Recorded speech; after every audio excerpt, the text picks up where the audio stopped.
today's video, mag-testing ka mga kaluloy. Kaluloy? Morning kaya itong testing machine. Matic testing machine. This is convert to face ay mga parikoy. Aron masayod mo, ato ka nang i-explain unya ha. O ka nang grado nga gandar.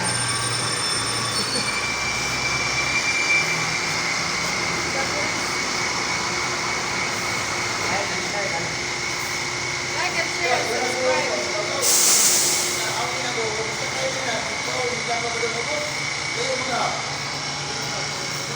Okay. Okay. O, mana mga parikoy. Daog na ta. Let's go. O, niara na ta. Magsukod na ta sa 6x12. Mong gitawag na sa 6x12 kaya yung sukod sa circle ani 6. Yang iyang katas on 12 cm. Mong gitawag na siya 6x12. Atong sample nga 6x12 ingani kadag ko ha. Dahil napod day 4x8. Muna isang 4x8 nga kuhan. Sample. Ang iyang circle, yung sukat o sukod 4. Dahil iyang katas on 4 cm.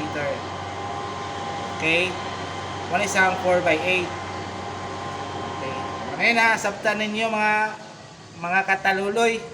Muna siya. Muna itong sample nga 6x12, 4x8. O, daghang salamat. O, dirira. Paano masabi? Hello mga kataluloy. Mo kani atong sukat, mo kini ang area, distance, height sa 6x12. Sa 4x8 mo kini area, distance, height. Okay, ato po ni siyang i-indicate dire. Kung magsukod ka, kung magtesting kag dagko sama sa 6x12, kini mo kini nga kuha ng atong ibutang 152.400, 304.800. Mao ni sa pandagko. Purag ato po na siyang ilisan sa panggagmay. Simple na kay na. Ato ra na siyang sundon ang 101.600. Then balik 203.200. So pwede na ta musukod sa 4x8. Okay? So mag-testing tag isa. Okay, mora to. Pwede na! Tara. Let's go!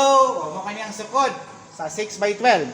152.400, 304.800. So, mag-start na ta. Ito na siyang convert sa PSI. kilonewton to PSI.